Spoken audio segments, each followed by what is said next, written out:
Narendra Modi cricket stadium ખાતે 19મી ડિસેમ્બરના 2025ના રોજ યોજાનારી આગામી ઇન્ડિયા અને સાઉથ આફ્રિકા વચ્ચેની ડે નાઇટ T20 ક્રિકેટ મેચને ધ્યાનમાં રાખીને GMRCએ અમદાવાદમાં મેટ્રો ટ્રેન સેવાઓને મધ્યરાત્રિના 12:30 વાગ્યા સુધી લંબાવવાનો નિર્ણય કર્યો છે।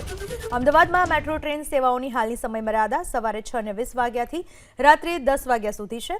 રાત્રિના 10 વાગ્યાથી મધ્યરાત્રિના 12:30 વાગ્યા સુધીના લંબાયેલ સમય દરમિયાન માત્ર મોટેરા સ્ટેડિયમ મેટ્રો સ્ટેશન અને સાબરમતી મેટ્રો સ્ટેશન પરથી મેટ્રોમાં બેસી શકાશે અને ત્યાંથી અમદાવાદ મેટ્રોના બંને કોરિડોરના કોઈ પણ કાર્યરત મેટ્રો સ્ટેશન પર જઈ શકાશે।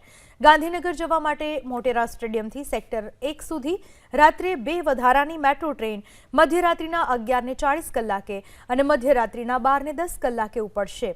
આ ઉપરાંત GMRCએ મેટ્રોના મુસાફરોને મુશ્કેલી ના પડે તે માટે T20 મેચના દિવસ માટે જ મોટેરા સ્ટેડિયમથી રાત્રે પરત ફરવા સ્પેશિયલ પેપર ટિકિટ બહાર પાડવામાં આવી છે। સ્પેશિયલ પેપર ટિકિટનું ભાડું પ્રતિ વ્યક્તિ દીઠ ₹50 રહેશે।